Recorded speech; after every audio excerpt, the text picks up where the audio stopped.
नमस्कार, मैं Abhimanyu Dahiya, lecturer geography, Haryana शिक्षा विभाग से आप सब विद्यार्थियों का एजुसेट टेलीकास्ट में स्वागत करता हूं। प्यारे विद्यार्थियों, आज हम class 11th geography chapter 3 structure of the earth interior, पृथ्वी की आंतरिक संरचना के अंतर्गत पार्ट 1 का अध्ययन करेंगे।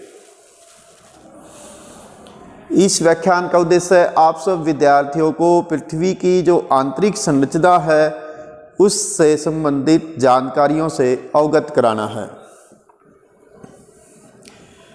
भूगर्भ की जानकारी के स्रोतों को हम दो मुख्य भागों में क्लासिफाई कर सकते हैं कि पृथ्वी हमारी अंदर से कैसी है।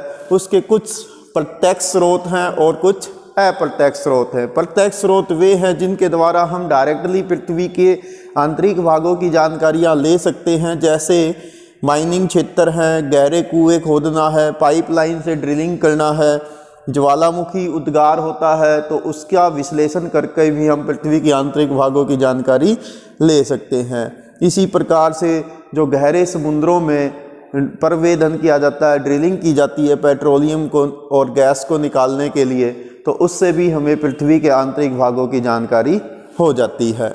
इसी प्रकार से कुछ अप्रत्यक्ष स्रोत हैं, जैसे पृथ्वी की विभिन्न परतों का घनत्व वो डिफरेंट है, चट्टानों का दबाव, पृथ्वी के आंतरिक भागों में बढ़ता हुआ तापमान, उल्कापिंड जो कभी कभार पृथ्वी पर गिरते हैं तो उनकी संरचना की तुलना पृथ्वी से कर सकते हैं, और पृथ्वी के ऊपर जो ग्रेविटेशनल फोर्स है वो किस प्रकार से चेंज होती है और चुंबकीय क्षेत्र कैसे चेंज होता है। तो इन सब प्रत्यक्ष और अप्रत्यक्ष स्रोतों से हम पृथ्वी के आंतरिक भागों की जानकारी ले सकते हैं। आओ अब इनसे संबंधित डिटेल जानकारियों को जानने और सीखने का प्रयास करें। सबसे पहले आता है प्रत्यक्ष स्रोत। प्रत्यक्ष स्रोतों में है माइनिंग। जैसे मनुष्य किसी न किसी उद्देश्य के लिए पृथ्वी के धरातल से भूगर्भ की ओर खनन का कार्य करता है, माइनिंग करते हैं, तो इससे खुदाई के दौरान हमें पृथ्वी की विभिन्न प्रकार की चट्टानों की और उनकी परतों के बारे में जानकारियाँ प्राप्त होती है। आज तक मनुष्य ने सबसे जो गहरी खान है वो दक्षिण अफ्रीका के अंदर सोने की खान है। यहाँ जोहान्सबर्ग है दक्षिण अफ्रीका में, प्रीटोरिया के पास। तो यहाँ पर मनुष्य ने धीरे धीरे 4 किलोमीटर गहराई तक खुदाई की है गोल्ड की माइनिंग के लिए। तो इस प्रकार से हमें डायरेक्टली 4 किलोमीटर की गहराई तक का पृथ्वी का पता चल जाता है। नेक्स्ट ऐसा ही है भारत के अंदर। भारत में कर्नाटका राज्य में भी कोलार गोल्ड माइन है जो काफ़ी गहरी है, भारत की सबसे गहरी गोल्ड माइन है, जिसके अंतर्गत हमें यहाँ पर भी काफ़ी जानकारियाँ मिल जाती हैं पृथ्वी के भूगर्भ से संबंधित। हालांकि ये जो जोहान्सबर्ग की सोने की खान है या भारत में कोलार की गोल्ड माइन है जिसमें हम काफ़ी गहराई तक खुदाई करते हैं, तो ये पृथ्वी की त्रिज्या यानी पृथ्वी की रेडियस 6370 या 71 किलोमीटर जो अनुमानित है, उसके सामने ये कुछ भी नहीं है, क्योंकि 6371 किलोमीटर गहराई के सामने 4 किलोमीटर गहराई बहुत ही सामान्य है। सेकंड आता है जो गहरे कुएं हैं, पाइपलाइन से ड्रिलिंग करना है। जैसे हम यहाँ पर बहुत गहराई तक ड्रिलिंग करते जाते हैं तो उससे जो मटेरियल हमें मिलता है उसका विश्लेषण करके भी हम पृथ्वी के भूगर्भ की जानकारियों को जुटा सकते हैं। जैसे आर्कटिक ओशन में आज तक का सबसे गहरा जो ड्रिल है वो किया गया है, जो लगभग धरातल से 12 किलोमीटर गहरा है कोला नामक स्थान पर। तो इस प्रकार हमें 12 किलोमीटर की गहराई तक की चट्टानों का आइडिया हो जाता है कि वो किस प्रकार की रॉक्स है और वहाँ से किस प्रकार का ड्रिलिंग के दौरान मटेरियल हमें प्राप्त हो रहा है। नेक्स्ट ऐसे ही है ज्वालामुखी उद्गार। जब ज्वालामुखी उद्गार होता है तो बहुत सारा गर्म मैग्मा लावा के रूप में बाहर निकलता है और उन चट्टानों से यानी उस गर्म मैग्मे के ठंडा होने से इग्नियस रॉक्स बनती हैं और उन रॉक्स का उनके निकलने वाले उद्गार से अन्य धूल धुएं या अन्य आइटम्स का विश्लेषण करके उनके टेम्परेचर का विश्लेषण करके हम पृथ्वी के आंतरिक भागों की प्रत्यक्ष जानकारी जुटा सकते हैं। इसी प्रकार से है पृथ्वी की विभिन्न परतों का घनत्व। जैसे जैसे हम क्रस्ट से कोर की ओर जाते हैं तो पृथ्वी की जो परतें हैं उसमें डेंसिटी, रॉक्स के बीच का जो एलिमेंट्स होते हैं उनमें डेंसिटी बढ़ती जाती है। जैसे भूपर पट्टी पर ये 2 से लेकर और 3 ग्राम प्रति घन सेंटीमीटर डेंसिटी होती है और मेटल में ये लगभग 4 से 6 के बीच में रहती है घनत्व और आंतरिक कोर भागों में ये 13 ग्राम प्रति घन सेंटीमीटर तक बढ़ जाता है। तो इस प्रकार से हमें पता चल जाता है कि पृथ्वी के आंतरिक भागों में गहनता बढ़ रही है। सेकंड ऐसे ही है चट्टानों का दबाव और तापमान। जैसे जैसे हम भूगर्भ से धरातल से भूगर्भ की ओर अंदर जाते हैं तो प्रत्येक 32 मीटर की गहराई पर 1 डिग्री टेम्परेचर बढ़ जाता है और भूगर्भ के आंतरिक भागों में जहाँ से गर्म ज्वालामुखी उद्गार भी बाहर आता है तो पृथ्वी के आंतरिक मेटल में और कोर में ये तापमान बढ़ते बढ़ते लगभग 5000 या 6000 डिग्री सेल्सियस तक बढ़ जाता है। तो इस प्रकार से हमें पृथ्वी के घनत्व से और तापमान से भी पृथ्वी की आंतरिक भागों की जानकारी जुटाने में काफ़ी मदद मिलती है। नेक्स्ट ऐसा ही है उल्कापिंड। कभी कभार उल्कापिंड आसमान से पृथ्वी के चुंबकीय बल के कारण, गुरुत्व बल के कारण पृथ्वी के वातावरण में एंट्री करते हैं और वो वातावरण में जो गैसें होती हैं उनसे घर्षण के कारण वो जलकर नष्ट हो जाते हैं। लेकिन कुछ उल्कापिंड ऐसे भी होते हैं जो कभी कभार धरातल तक पहुंच जाते हैं। उन उल्कापिंडों के जब आंतरिक संरचना को हम देखते हैं तो उसमें भी पृथ्वी की भांति क्रस्ट, मेटल और कोर जैसी स्थितियाँ मिलती हैं। तो इस प्रकार से हम उल्कापिंडों के द्वारा भी पृथ्वी की आंतरिक संरचना की तुलना कर सकते हैं। देन आता है ग्रेविटी। ग्रेविटी क्या होता है कि जो हमारा इक्वेटर का एरिया है यानी भूमध्य रेखीय प्रदेश है वहाँ पर गुरुत्वाकर्षण बल कम लगता है। वहाँ पर चूँकि पृथ्वी ज़्यादा तेज़ी से मूव करती है और भूमध्य रेखा का जो एरिया है वो सेंटर से सबसे दूर है, इसीलिए यहाँ पर जो है ग्रेविटेशनल फोर्स कम लगती है। जबकि ध्रुवीय जो क्षेत्र है वो पृथ्वी के केंद्र से ज़्यादा नज़दीक है तो वहाँ पर जो है गुरुत्वाकर्षण बल अधिक होता है। यानी हमारा वजन भी यदि हम देखें तो इक्वेटर पर कम होगा और पोल पे ज़्यादा होगा, दोनों ही पोल्स पर। तो इस प्रकार से जो ग्रेविटेशनल फोर्स चेंज होती है इक्वेटर से पोल की ओर तो उससे भी हमें पृथ्वी के आंतरिक भागों का अंदाज़ा लगाना या अनुमान लगाना में मदद मिलती है। देन आता है चुंबकीय बल कि जो गुरुत्व का मान है वो भी पृथ्वी के भीतरी भागों की भिन्नता के आधार पर चेंज होता चला जाता है। यानी 2 स्थानों के जो गुरुत्व बल में डिफरेंस होता है उसको हम गुरुत्वीय विसंगति, ग्रेविटेशनल एनोमली बोलते हैं और इससे हमें पृथ्वी के आंतरिक द्रव्यमान का पता चल जाता है। जैसे आप इस चित्र में देख पा रहे हैं कुछ हिस्से बिल्कुल रेड दिखाए गए हैं और कुछ ब्लू और कुछ लाइट दिखाए गए हैं। तो जहाँ पर ज़्यादा जो रेड एरिया है वो आप ज़्यादा ग्रेविटेशनल फोर्स के एरिया हैं। इसी प्रकार से नेक्स्ट आता है पृथ्वी की आंतरिक संरचना की पृथ्वी अंदर से कैसी है। तो पृथ्वी की आंतरिक संरचना देखें तो पृथ्वी में मोटे तौर पर 3 मुख्य परतें मिलती हैं। एक सबसे बाहर की परत होती है जिसे हम भूपर पट्टी या क्रस्ट कहते हैं, सेकंड वन मेटल होती है और थर्ड वन कोर होती है। तो ये पृथ्वी की आंतरिक भागों में 3 मुख्य परतें मिलती हैं। सबसे पहले हम भूपर पट्टी क्रस्ट का अध्ययन करेंगे। यह पृथ्वी की सबसे ऊपरी परत होती है, सबसे बाहरी परत होती है और इसकी जो औसत मोटाई है वो महासागरों के नीचे 5 किलोमीटर यानी ओशनिक जो क्रस्ट है वो बारीक होती है, जबकि जो कॉन्टिनेंटल क्रस्ट होती है वो सामान्य रूप से 35 किलोमीटर या 30 किलोमीटर मोटी होती है। हिमालय जैसे पर्वतीय क्षेत्रों के नीचे ये 70 से 80 किलोमीटर मोटी पाई जाती है। इसी प्रकार से देन आता है कि जो परपट्टी है, भूपर पट्टी है, क्रस्ट है, ये भारी चट्टानों से बनी होती है और इसका जो घनत्व है वो 3 ग्राम प्रति घन सेंटीमीटर सामान्य रूप से मिलता है। महासागरों के नीचे परपट्टी की जो चट्टानें हैं, ओशन के नीचे महासागरों की तलहटी जो है वो बेसाल्ट से निर्मित है और उसका घनत्व लगभग 2.7 ग्राम प्रति घन सेंटीमीटर मिलता है।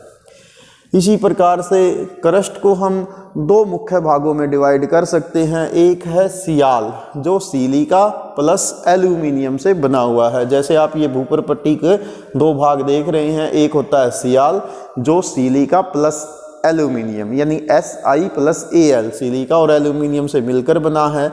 यह जो है ज़्यादातर जो सियाल है ये महाद्वीपों के नीचे की भूपर पट्टी होती है, जिसमें औसत घनत्व 2.75 से 2.9 तक मिलता है। और दूसरी होती है साइमा जिसे सिलिका प्लस मैग्नीशियम से मिलकर ये शब्द बना है, यानी यह महासागरों के नीचे पाई जाने वाली परपट्टी होती है, भूपर पट्टी होती है, जिसके अंदर 2.90 से 3.4 ग्राम प्रति घन सेंटीमीटर तक औसत घनत्व मिलता है। सियाल और साइमा यानी भूपर पट्टी दोनों मिलके भूपर पट्टी बनाती हैं और इसका कुल आयतन पृथ्वी के कुल आयतन का केवल 0.5 है। यानी हमारी जो पृथ्वी की भूपर पट्टी है, क्रस्ट है, ये टोटल पृथ्वी के आयतन का केवल 0.5 यानी आधा प्रतिशत भाग है। और यही मनुष्य का कर्म क्षेत्र है, यानी मनुष्य की सारी एक्टिविटीज इसी 0.5% हिस्से पर होती हैं, उसके भी केवल ऊपरी भाग पर। देन आता है कि जो भूपर पट्टी है इसके नीचे वाले भाग को मेटल कहा जाता है। मेटल भूगर्भ में परपट्टी के नीचे वाला पोर्शन होता है। यह मोहो असंत्यता यानी मोहोरोविस असंतति यहाँ पर यानी क्रस्ट और मेटल के बीच की जो पतली लेयर होती है उसे हम मोहोरोविस असंतति यानी मोहोरोविस डिसकनेक्टिविटी कहते हैं, यानी दोनों के बीच में एक हल्की सी लेयर है। और इसका जो ऊपरी भाग है, मेटल का ऊपरी भाग एस्थनोस्फीयर यानी दुर्बलता मंडल कहलाता है और इसमें 3.4 ग्राम प्रति घन सेंटीमीटर तक घनत्व मिलता है सामान्य रूप से। और जो दुर्बलता मंडल है यानी मेटल का ऊपरी भाग है ये लगभग 400 किलोमीटर तक गहरा माना जाता है। ज्वालामुखी उद्गार के समय जितना भी मैग्मा बाहर आता है ज़मीन से, भूगर्भ से, ज्वालामुखी के माध्यम से, वो सारा एस्थनोस्फीयर यानी दुर्बलता मंडल से ही बाहर निकलता है। भूपर पट्टी और मेटल यानी क्रस्ट का और मेटल का जो ऊपरी भाग है ये दोनों मिलके लिथोस्फीयर का निर्माण करते हैं, यानी इन दोनों के मिले जुले रूप को, यानी क्रस्ट और मेटल, इसके दोनों के मिले जुले रूप को लिथोस्फीयर यानी स्थल मंडल कहते हैं। देन आता है तीसरा भाग, पृथ्वी का जो सबसे गहरा भाग है वो है कोर, जिसे क्रोड भी कहा जाता है। यह मेटल की सीमा जो 2900 किलोमीटर यानी मेटल जो है वो पृथ्वी की अंदर 2900 किलोमीटर की गहराई तक मिलता है और 2900 किलोमीटर से लेकर 6370 किलोमीटर की गहराई तक वाले भाग को कोर कहते हैं। कोर के जो ऊपरी भाग है इसमें घनत्व 5 ग्राम प्रति घन सेंटीमीटर मिलता है, जिसे आउटर कोर कहते हैं। इसके आंतरिक भागों में जो घनत्व है वो लगभग 13 ग्राम प्रति घन सेंटीमीटर तक मिलता है, जिसे इनर कोर कहा जाता है। और जो आंतरिक भाग है, इनर कोर है, वो 2 मुख्य चट्टानों से या 2 मुख्य तत्वों से बना होता है, जिसे नीफे कहा जाता है। नीफे में Ni का अर्थ होता है निक्कल और Fe का मतलब होता है फेरस यानी लोहा। जो फेरम या फेरस से यानी लोहे से और निक्कल जैसी भारी तत्वों से, भारी चट्टानों से बना हुआ भाग कोर कहलाता है, जिसके अंदर तापमान लगभग 5000 डिग्री सेल्सियस से 6000 डिग्री सेल्सियस पाया जाता है। अब इस चैप्टर से संबंधित या इस पार्ट से संबंधित आपसे कुछ वेरी शॉर्ट आंसर क्वेश्चंस को साझा करते हैं। सबसे पहले क्वेश्चन आता है कि पृथ्वी के धरातल का विन्यास मुख्यतः किसका परिणाम है। यानी जो पृथ्वी का भारी भाग है, धरातल है, वो किसका रिजल्ट है? तो वो भूगर्भ में होने वाली प्रक्रियाओं का रिजल्ट होता है, उसका परिणाम होता है। सेकंड क्वेश्चन है कि मानव जीवन मुख्य रूप से किस से प्रभावित होता है? तो मानव जीवन मुख्य रूप से अपनी अक्षेत्रीय भू आकृति जो लैंडस्केप है उससे प्रभावित होता है। यानी पर्वतीय एरिया में हम अलग एक्टिविटी करेंगे, प्लेन एरिया में अलग होगी, डेजर्ट में अलग होगी, और प्लेट्यूज पर अलग हमारी इकोनॉमिक और कल्चरल या सामाजिक सांस्कृतिक गतिविधियां रहेंगी। जलवायु भी इन सब एरिया में डिफरेंट होगी। तो यानी जो क्षेत्रीय भू आकृतियाँ हैं, लैंडस्केप हैं, वो हमारी फिजिकल एक्टिविटीज़ को और ह्यूमन एक्टिविटीज़ को इफेक्ट करती हैं। नेक्स्ट आता है कि पृथ्वी पर सबसे आसानी से उपलब्ध कौन सी वस्तु पृथ्वी की आंतरिक संरचना का प्रत्यक्ष स्रोत है और वो आसानी से हमें मिलती है? तो वो हैं चट्टानें।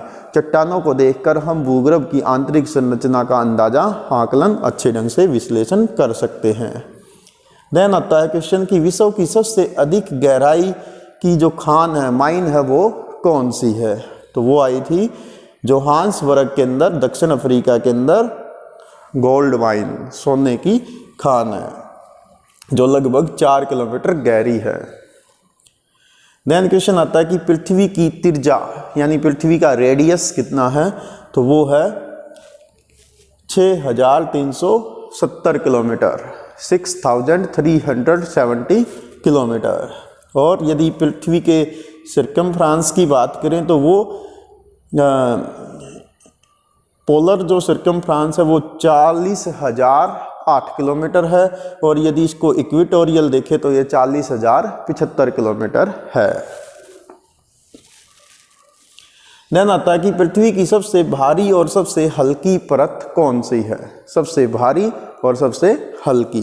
तो पृथ्वी की सबसे भारी परत जो है वो कोर है, यानी आंतरिक भाग है, जो निकल और फेरस से बना हुआ है, जिसके अंदर 5 से 6,000 डिग्री सेल्सियस तापमान मिलता है, और जिसके अंदर जो घनत्व वो 13 ग्राम प्रति घन सेंटीमीटर मिलता है। इसके विपरीत जो क्रस्ट है, जो पूरे आयतन का 0.5% है, ये हल्की चट्टानों सिलिका और एल्यूमिनियम और सिलिका तथा मैग्नीशियम से मिलकर बना है, जिसकी मोटाई सागरों के नीचे 5 किलोमीटर तक और महाद्वीपों के नीचे 30 से 35 किलोमीटर मिलती है।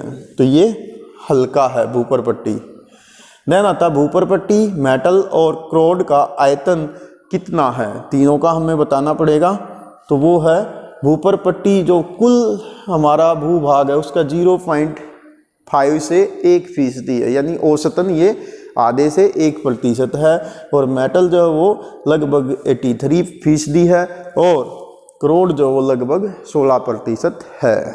तो यानी सबसे ज़्यादा जो एरिया कवर करता है पृथ्वी के आयतन का वो मेटल का भाग है। देन आता है भूपर पट्टी और मेटल के बीच सीमा को क्या कहते हैं? जो पतली लेयर है भूपर पट्टी और मेटल को अलग करती है उसको हम कहते हैं मोरोविस्क असंतति। मोरोविस्क वास्तव में यूगोस्लाविया के भूवैज्ञानिक थे, जिन्होंने 1909 में इस परत का पता लगाया था। यानी ये हमारी परत भूपर पट्टी है, ये बीच में मेटल है, और इसके बीच में ये जो लेयर है इसे मोरोविस्क डिस्कनेक्टिविटी कहते हैं, या डिसकंटिन्यूटी कहा जाता है। नेक्स्ट आता है मेटल और क्रोड के बीच की सीमा को क्या कहते हैं? मेटल और कोर के बीच की सीमा क्या कहलाती है? वो कहलाती है गुटेनबर्ग डिसकंटिन्यूटी। बीच में एक हल्की सी लेयर है जिसका पता 1926 में गुटेनबर्ग नामक भूवैज्ञानिक ने लगाया था। देन आता है कि संपूर्ण पृथ्वी का घनत्व कितना है? यानी भूपर पट्टी का हमें पढ़ा था कि वो 2 से 3 ग्राम है, मेटल का लगभग 5 से 6 ग्राम है प्रति घन सेंटीमीटर है, और कोर का जो है वो लगभग 13 ग्राम प्रति घन सेंटीमीटर है। अब आपसे क्वेश्चन पूछ रहा है कि पृथ्वी का पूरी पृथ्वी का औसत घनत्व कितना है? तो वो है 5.5 ग्राम प्रति घन सेंटीमीटर, एवरेजली 5.5 ग्राम प्रति घन सेंटीमीटर। अब इस पार्ट से संबंधित, पृथ्वी की आंतरिक संरचना से संबंधित आपके साथ कुछ मल्टीपल चॉइस क्वेश्चंस को शेयर करते हैं। सबसे पहला क्वेश्चन आता है कि निम्नलिखित में से कौन सा भूगर्भ की जानकारी का प्रत्यक्ष साधन है भूकंपीय तरंगें, गुरुत्वाकर्षण बल, ज्वालामुखी, पृथ्वी का चुंबकत्व। तो इनमें से हैं तो ये सारे, लेकिन जो डायरेक्ट सोर्स है वो आपने बताना है। तो डायरेक्ट सोर्स है ज्वालामुखी, वोल्केनिक जो इवेंट्स होती हैं वो डायरेक्ट सोर्स हैं। देन आता है निम्नलिखित में से कौन सा सतल मंडल को वर्णित करता है? ऊपरी और निचली मेटल, भूपटल और कोर, भूपटल और ऊपरी मेटल, और मेटल और कोर। तो इनमें से सतल मंडल लिथोस्फीयर कौन सा है? तो वो है भूपटल और ऊपरी मेटल, ये दोनों मिलकर लिथोस्फीयर का निर्माण करते हैं। नेक्स्ट क्वेश्चन आता है निम्नलिखित में से कौन सी परत निक्कल और लोहे जैसे भारी पदार्थों से बनी है? भूपरपट्टी, मेटल या कोड या तीनों, यानी उपरोक्त सभी। तो कौन सा ऑप्शन सही है? सही है कोर, जिसे हम हिंदी में क्रोड कहते हैं, यानी पृथ्वी की सबसे गहरी परत जिसे नीफे भी कहा जाता है, निक्कल और फेरम या फेरस से वो बनी हुई है। तो ये था आपका पृथ्वी की आंतरिक संरचना से संबंधित पार्ट 1। हम पार्ट 2 के अंतर्गत पृथ्वी के आंतरिक भागों में भूकंप से संबंधित एक्टिविटीज़ का अध्ययन करेंगे। Thanks, have a nice day.